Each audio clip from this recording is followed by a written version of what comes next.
찬송가 112장 다 함께 찬양하시겠습니다.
기도하겠습니다.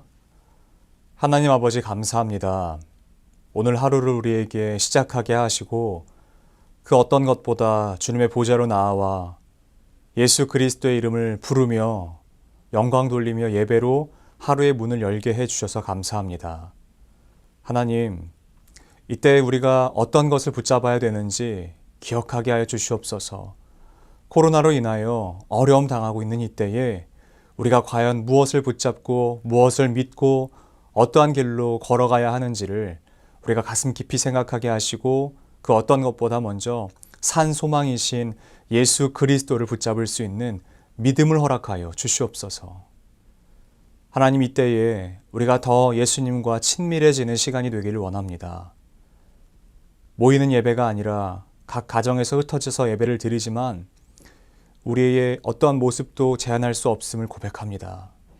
이 예배의 장소와 이 예배의 형태가 우리의 하나님을 향한 우리의 예배를 또한 그 마음을 방해할 수 없음을 우리가 믿음으로 고백합니다. 우리가 있는 어디든지 하나님이 거하시는 지성소로 만들게 하여 주시고 특별히 가정에 무너졌던 예배가 다시 세워질 수 있도록 도와주시옵소서. 이 시간 말씀의 자리로 나아갑니다. 하나님 말씀에 우리에게 보여주시고 싶으신 그 뜻을 이미 알려주셨는 줄로 믿습니다. 우리가 말씀대로 믿고 말씀대로 살아가게 하여 주시옵소서.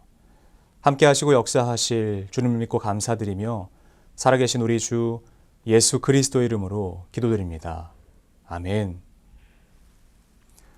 오늘 우리에게 주신 하나님의 말씀은 베드로전서 2장 11절부터 25절까지의 말씀입니다. 사랑하는 자들아, 거류민과 나그네 같은 너희를 권하노니 영혼을 거슬러 싸우는 육체의 정욕을 제어하라. 너희가 이방인 중에서 행실을 선하게 가져 너희를 악행한다고 비방하는 자들로 하여금 너희 선한 일을 보고 오시는 날에 하나님께 영광을 돌리게 하려 함이라. 인간의 모든 제도를 주를 위하여 순종하되 혹은 위에 있는 왕이나 혹은 그가 악행하는 자를 징벌하고 선행하는 자를 포상하기 위하여 보낸 총독에게 하라. 곧 선행으로 어리석은 사람들의 무식한 말을 막으시는 것이라. 너희는 자유가 있으나 그 자유로 악을 가리는 데 쓰지 말고 오직 하나님의 종과 같이 하라. 묻 사람을 공경하며 형제를 사랑하며 하나님을 두려워하며 왕을 존대하라. 사환들아, 범사에 두려워함으로 주인들에게 순종하되 선하고 관용하는 자들에게만 아니라 또한 까다로운 자들에게도 그리하라. 부당하게 고난을 받아도 하나님을 생각함으로 슬픔을 참으면 이는 아름다우나 죄가 있어 매를 맞고 참으면 무슨 칭찬이 있으리요. 그러나 선을 행함으로 고난을 받고 참으면 이는 하나님 앞에 아름다우니라. 이를 위하여 너희가 부르심을 받았으니 그리스도도 너희를 위하여 고난을 받으사 너희에게 본을 끼쳐 그 자취를 따라오게 하려 하셨느니라. 그는 죄를 범하지 아니하시고 그 입에 거짓도 없으시며 욕을 당하시되 맞대어 욕하지 아니하시고 고난을 당하시되 위협하지 아니하시고 오직 공의로 심판하시는 이에게 부탁하시며 친히 나무에 달려 그 몸으로 우리 죄를 담당하셨으니 이는 우리로 죄에 대하여 죽고 의에 대하여 살게 하려 하심이라. 그가 채찍에 맞음으로 너희는 나음을 얻었나니 너희가 전에는 양과 같이 길을 잃었더니 이제는 너희 영혼의 목자와 감독 되신 이에게 돌아왔느니라. 아멘. 저는 오늘 이 말씀으로 그 자취를 따라오게 하려 하셨느니라 라고 하는 제목으로 잠시 하나님의 말씀을 증거하도록 하겠습니다. 사도 베드로는 사랑하는 자여 라는 말로 오늘의 말씀의 문을 열면서 그들에게 이렇게 말하고 있습니다. 거류민과 나그네 같은 이라고 말하면서 그 사랑하는 성도들에게 거류민과 같고 나그네와 같았다라고 말을 합니다. 여러분, 이것은 유대인과 이방인을 차별하는 내용의 말로 받아들이는 것이 아니라 우리의 본래의 신분을 더 정확하고 엄밀하게 말해주는 것으로 바라보는 것이 더 적절할 것입니다. 왜냐하면 우리는 실제로 나그네이기 때문에 그렇습니다. 이 땅이 우리의 본질적이고 영원한 터전이 아니고 하나님 나라에 속한 사람들이기 때문에 그래요.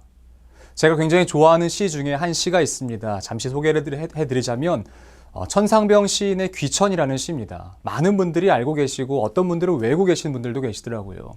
그 시는 이렇게 이루어져 있는데 나 하늘로 돌아가리라 새벽빛 와 닿으면 쓰러지는 이슬 더불어 손에 손을 잡고 나 하늘로 돌아가리라. 노을빛 함께 단 둘이서 기슭에서 놀다가 구름 손짓하면은 나 하늘로 돌아가리라. 아름다운 이 세상 소풍 끝내는 날 가서 아름다웠더라고 말하리라 라고 한 이 시가 있습니다. 이런 시가. 여러분, 이것은 말 그대로 우리가 잠시 머물다 가는 곳이라는 의미예요. 소풍을 나온 사람과 같이 우리는 잠깐 왔다가 돌아갈 곳이 있다라는 것입니다. 그러므로 여러분, 우리에게 너네는 원래 나그네와 같았어, 그리고 거류민과 같았어 라고 이야기하는 그 자체를 좀 부정적으로 받아들이는 것보다는 그래 맞아, 우리가 이 땅을 사는 것은 본질적으로 우리가 이 땅이 고향이 아니라 우리의 본향인 하늘나라가 있지만 우리는 이 땅에 잠시 머물다 가는 마치 소풍 왔다 가는 사람들과 같은 사람들이야 라고 생각하는 것이 오늘 이 베드로전서에서 사도 베드로가 그 사람들에게, 그 서신을 받는 사람들에게 뿐만 아니라 오늘 우리에게 말해주는 것을 우리가 이렇게 받아들여야 할 줄로 압니다. 여러분, 그러나 한 가지 우리가 반드시 기억해야 하는 것이 있습니다. 그것은 나그네처럼 우리가 머물다 가지만 우리의 마음대로 살아서는 안 된다는 것이에요. 오늘 베드로 사도는 우리에게 육체의 정욕을 제어하라 라고 말하고 있습니다. 그리고 그 이유가 무엇인지 아주 명확하게 이야기하고 있는데요. 그 이유가 무엇이냐면 우리의 선한 일을 보고 예수 그리스도께서 다시 오시는 때에 하나님께 영광을 돌리게 하시기 위함이라는 것이에요. 우리는 우리의 삶 자체가 하나님께 영광이 되는 삶을 살아야 될 줄로 믿습니다. 그리고 이어서 베드로 사도는요, 사환들에게 명령합니다. 예를 들어서 첫 번째 거류민과 나그네에게 하지 말라라고 하는 그 부정적인 제어를 이야기했다면 두 번째 사환들에게는요, 긍정적인 제언을 하고 있습니다. 제어가 아니라 제언을 하고 있다는 것입니다. 주인들에게 순종하고 어떻게 이야기하냐면 그 주인들 어떻게 선하고 선용하는 사람들, 관용을 베푸는 자들에게만 하지 말고요, 까다로운 사람들에게도 그렇게 하라고 이야기합니다. 종으로서 주인을 섬기는 것은 마땅합니다. 그러나 당시의 종이 어떤 대우를 받았는지 아는 사람이라고 한다면 사실 이 말이 납득하기 어려운 말일 수 있습니다. 왜냐하면 종은요, 수많은 소유들 중에서 하나로 여겨질 뿐 사람으로서 대우해주지 않았다는 것이에요. 물건이나 가축과 동일시 여겼습니다. 그런데 여러분, 사환은 어떤 사람이냐면 그 당시 로마의 노예로 잡혀온 사람들 중에는요, 다른 민족에서 왕족이거나 귀족이거나 배움과 학식이 많았던 사람들이 있어요. 그 사람들을 노예로 잡아옵니다. 그래서 실제로 문헌에 따르면 노예들을 판매를 하는 그 날짜들이 다 달라요.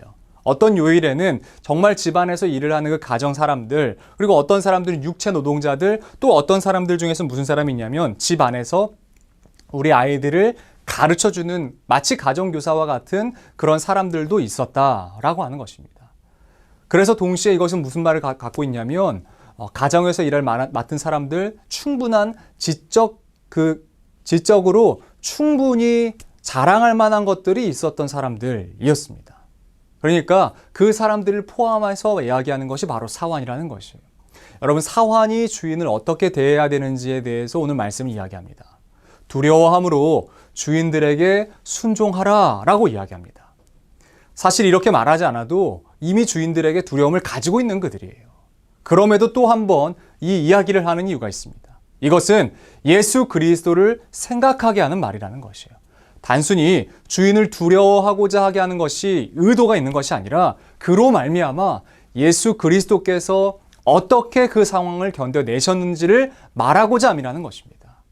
우리의 참음과 견딤이 어떤 태도로 참아야 하는지에 대해서 베드로 사도의 마음이 있는 것이에요. 그러니까 종으로서 주인을 섬기는 것이 마땅하고 주인을 두려워하는 것이 마땅하지만 우리가 그로 말미암아 어떤 것을 얻을 수 있는가? 그것은 바로 주인을 섬기면서 예수 그리스도의 마음을 깨달아 알 수 있다는 것이에요. 단순히 선대하고 착하게 이야기해주는 사람에게만 그렇게 하는 것이 아니라 오히려 까다롭다고 여겨지는 사람, 즉 나에게 악한 말을 하거나 나를 어렵게 하는 이들에게 어떻게 하라고 이야기합니까? 그리스도를 생각함으로 슬픔을 참으라 라고 이야기합니다. 그렇게 하면 아름답다고 이야기를 해요. 여기서 말하고 있는 그 아름답다라고 하는 표현은 19절과 20절에서 두 번 나옵니다. 그리고 헬라어로는 카리스라고 하는 단어예요. 우리는 이 카리스라고 하는 단어를 아름답다라는 개념보다는 이렇게 더 많이 알고 있습니다. 그것은 바로 은혜라는 것이에요. 여러분, 과연 이것이 어떻게 은혜가 될 수 있겠습니까? 베드로가 말한 의도와 이유는 아주 명확하기 때문에 이것이 은혜가 될 수 있다라고 하는 것이에요. 그리스도를 생각함으로 참고 견디면 그로 말미암아 예수를 생각하는 마음이 더 깊어지기 때문에 은혜라는 것입니다. 그런 모습을 통해서 예수를 생각할 수 있기 때문에 은혜라고 이야기해요. 이미 예수께서 그렇게 참고 고난을 받으셨기 때문에 그렇습니다. 마땅히 받아야 하는 대우를 받으셔서 십자가에 달려서 죽으신 것이 아니라 부당하고 당하지 않아도 되는 그 고통을 당하셨고 뿐만 아니라 그 고통을 참아내셨기 때문에 우리도 그 안에서 예수 그리스도의 마음을 알 수 있다. 그리고 그것이 바로 은혜다라고 이야기하는 것이에요. 여러분, 우리가 그를 위해서 부르심을 받았어요. 선을 행함으로 고난을 받고 참기 위해서 부르심을 받았다는 것이에요. 그러므로 우리는 계속해서 이 말씀을 기억하고 예수를 생각하며 고난을 참고 견디고 본받아야 하는 이유가 바로 이곳에 있는 줄로 믿습니다. 여러분, 그렇게 견디신 분이 어떤 분인지 아십니까? 여러분 너무나 잘 아시다시피, 그리고 오늘 말씀 가운데도 아주 명확하게 이야기하고 있다시피 죄를 짓지 않으신 분입니다. 입술에도 거짓이 없는 분이에요. 그런데 그 분이 어떻게 하시냐면 욕을 당해도 욕을 욕으로 갚지 않으시고 고난을 당하시되 위협으로 맞대응하지 않으셨어요. 바보라고 말할지 모릅니다. 그토록 율법을 중요시하는 유대인들이 바라보면 부당하다라고 하는 것은요, 어떻게 하냐면 내게 그 부당한 해를 입힌 사람은요, 갚아줘야 되는 것이 이치였고 이것이 인지상정이었습니다. 아, 이것이 마땅한 것이야 라고 그 통념처럼 여겨지는 것이었어요. 나에게 부당하게 해를 가하면 그 사람에게 그냥 단순히 1대1로 갚아주는 것이 아니라 특별히 화목제 가운데 가서 어떻게 하냐면 이 사람과 화해를 이루기 위해서는 그 5분의 1을 더 더해서 해야 되는 것이죠. 그러니까 이 사람에게 5분의 1을 더 요구할 수 있는 것입니다. 그렇게 하는 것이 세상에서 말하는 야, 참 쟤 지혜롭다, 쟤 참 괜찮은 사람이다 라고 이야기할 수 있는 것이에요. 그것이 통념이었습니다. 예수를 믿든 예수를 믿지 않든 모든 유대인들이 이것이 그냥 당연한 것이라고 인식하고 있었던 상황 가운데 있었습니다. 오히려 이것이 미덕이다라고 여겨졌어요. 그런데 여러분 그거 아십니까? 우리가 믿는 그 예수 그리스도께서는 우리에게 그렇게 말씀하지 않으셨습니다. 너가 고통을 당했느냐, 부당한 대우를 당했느냐, 그렇게 그러면 너 가서 그 사람에게 너에게 부당한 대우를 한 그 사람에게 가서 그것을 이유를 물으라. 그리고 그 이유를 다 받아내라. 마땅히 다 받아내야 한다. 그 의무가 너한테 있다. 너가 그렇게 하는 것이 미덕이다. 라고 예수님께서 그렇게 말씀하지 않으셨어요. 오히려 예수님 뭐라고 말씀하십니까? 오리를 가자 그러면 심리까지 가주라. 겉옷을 달라 하면 속옷까지도 벗어줘. 그리고 너의 왼뺨을 치면 오른뺨까지도 대줘. 라고 이야기하는 것이에요. 그러면 사람들이 이렇게 생각합니다. 아, 그럼 구약에 말했던 그 율법과 예수 그리스도께서 말씀하셨던 그것이 완벽하게 정면을 부딪히는 것이 아니냐라고 말할지 몰라요. 절대 아닙니다, 여러분. 관점이 다른 거예요. 구약의 율법을 어떤 관점으로 바라볼 것인가, 신약의 예수 그리스도의 말씀을 어떤 관점으로 바라볼 것인가, 관점이 다른 것이지 이 내용이 다른 것이 아니라는 거예요. 여러분, 구약에서의 이 관점을 어떻게 바라봐야 되는 줄 아십니까? 구약에서는 때리는 사람의 관점에서 바라보셔야 되는 것이에요. 그러니까 내가 한 대를 더 때릴 수 있는 것을 이야기하는 것이 아니라 만약에 받는 사람에서 당하는 사람의 입장에서 본다면 갚아주는 게 마땅해 보이죠. 근데 때리는 사람의 입장에서 본다면 내가 때린 사람이 나에게 이렇게 할 수 있기 때문에 내가 하지 않는 거예요. 그리고 반대로 신약에서 예수 그리스도께서 말씀하셨던 오리를 가자고 하면 심리를 가지고 겉옷을 달라고 하면 속옷까지도 벗어주고 왼뺨을 치면 오른뺨까지 대줘 라고 하는 이 관점은 맞는 사람의 입장의 관점에서 봐야 된다는 것이에요. 만약에 맞는 사람의 입장에서 이것을 본다면 그에게 어떻게 합니까? 오리를 가자고 하니까 심리까지 가주는 것, 겉옷을 달라고 하니까 속옷까지 내주는 것. 여러분, 이것이 상충되는 말이 아니라 부딪히는 것이 아니라 하나님의 마음, 이 안에서 서로 안에서 사랑하고 안아줄 수 있는 마음을 이야기하는 한 가지 맥락에서의 이야기입니다. 관점이 다를 뿐이죠. 정작 그렇게 말씀하신 예수 그리스도께서는 어떻게 하셨습니까? 그냥 말씀으로는 오리 가자면 심리 가져 이렇게 하지 않으셨어요. 정작 그분은 어떻게 하셨습니까? 수치와 모욕을 당하셨습니다. 침뱉음을 당하셨어요. 마땅히 당해야 하는 대우를 받으신 것이 아니라 죄도 없고 거짓도 없으신 분이 부당하게 그런 대우를 당하십니다. 그런데 그분은 한 번도 되갚지 않으세요. 한 번도 눈에는 눈, 이에는 이라고 하는 세상이 말하고 있는 그 법칙, 심지어는 율법에서 말하고 있다라고 사람들이 생각하는 그 법칙조차도 적용하지 않으셨어요. 여러분, 그분이 하실 수 없어서 안 한 것이 아니라 하실 수 있음에도 하지 않기로 결정하심으로 안 하신 것입니다. 당신이 심판자의 역할을 감당하지 않으셨어요. 오직 심판은 하나님께 내어드리고 하나님이 심판하실 것을 생각하면서 예수 그리스도께서 취하신 태도는 그냥 그것을 마땅히 내 것이었던 것처럼 받기로 결정하십니다. 친히 나무에 달려서 조롱을 받으신 이유가 무엇입니까? 그분이 분명히 그 나무에서도 내려오실 수 있었어요. 로마 군인들이 그를 구원할 수 있나 보자. 여러분, 예수 그리스도는 충분히 그 나무에서 내려오셔서 모든 사람들을 심판하실 능력이 있으셨어요. 그럼에도 불구하고 그분은 나무에 달리셨을 뿐만 아니라 조롱과 침뱉음과 모욕을 다 당하십니다. 여러분, 당시에 나무에 달리는 그 심판, 그 형벌 때는요, 엄청난 수치입니다. 그런데 여러분, 예수 그리스도를 돌로 쳐 죽인 것도 아니고 사지를 찢어 죽인 것도 아니고 다른 어떤 것들 하지 않고 나무에 매달아 죽입니다. 왜 그랬냐면 신명기 21장 말씀을 중심으로 본다면 공개적으로 그는 하나님께 저주받은 자야 라고 하는 것을 만천하에 선포하는 것입니다.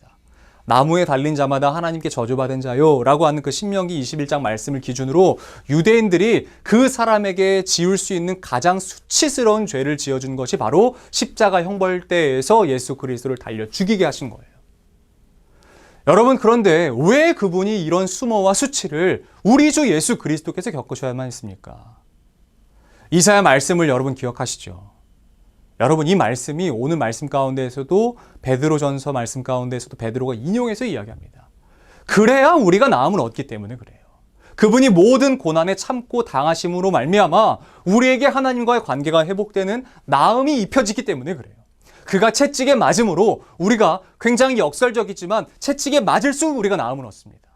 그가 저주를 받을수록 우리가 영광을 받습니다. 여러분, 그 이유 때문에 우리 예수 그리스도는 그 부당함을 참아내시는 거예요. 그러므로 베드로 사도는 우리에게 무엇을 말합니까? 그분이 우리를 생각하며 그 고난을 참아내셨듯이 우리도 그분을 생각함으로 그 고난을 참아내야 한다라고 말씀하시는 거예요. 우리가 그렇게 했을 때 무엇이 드러나는 줄 아시겠습니까? 우리가 부당하다고 여겨지는 것지만 그 상황 가운데에서도 그 고난을 참아냈을 때, 예수 그리스도를 생각함으로 그 고난을 참아냈을 때 무엇이 드러나겠습니까?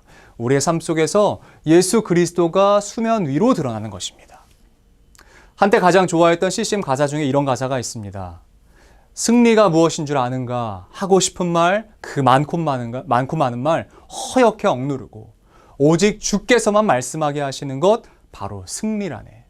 여러분, 육체의 정욕을 이겨내고 예수 그리스도께서 말씀하시고 우리의 삶에서 드러나는 것, 여러분, 이것이 바로 승리인 줄로 믿습니다. 우리로 하여금 그분의 그 자취를 따라오게 하시려고 우리에게 먼저 그분의 삶을 보여주셨습니다.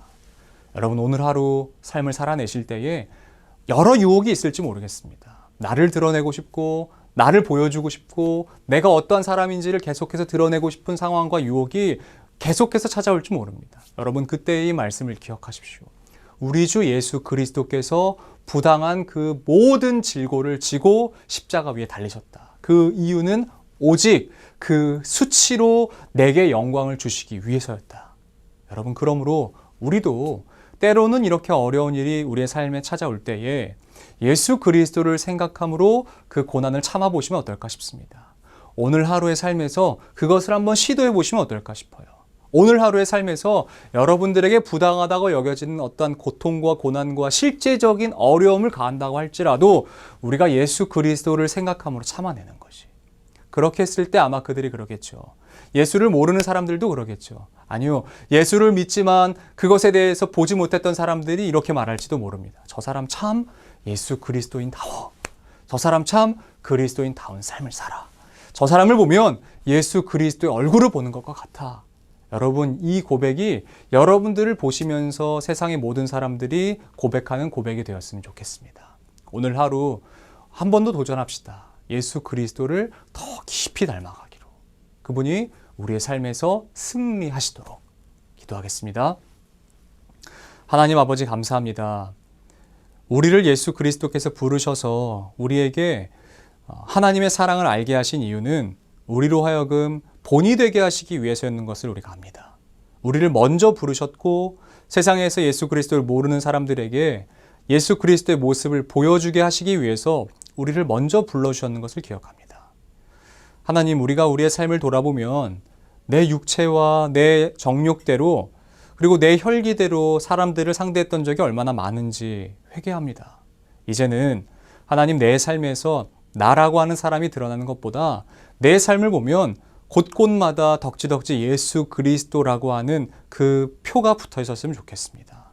내 삶을 볼 때마다 사람들이 마치 예수님을 보는 것과 같아 라고 이야기할 정도로 정말 예수님과 꼭 닮은 삶 살아가고 싶습니다.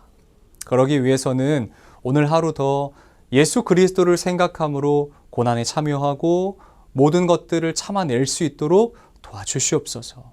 먼저 우리 주께서 그렇게 걸어가셨듯이 우리가 주님께서 새겨놓으신 그 발자취를 한 걸음 한 걸음 계속해서 걸어갈 수 있도록 우리 오늘 하루의 삶을 인도하시고 지도하여 주시옵소서. 우리 이어서 주님께서 가르치신 기도로 오늘 예배를 마치도록 하겠습니다. 하늘에 계신 우리 아버지, 아버지의 이름을 거룩하게 하시며 아버지의 나라가 오게 하시며 아버지의 뜻이 하늘에서와 같이 땅에서도 이루어지게 하소서. 오늘 우리에게 일용할 양식을 주시고 우리가 우리에게 잘못한 사람을 용서하여 준 것 같이 우리 죄를 용서하여 주시고 우리를 시험에 빠지지 않게 하시고 악에서 구하소서. 나라와 권능과 영광이 영원히 아버지의 것입니다. 아멘.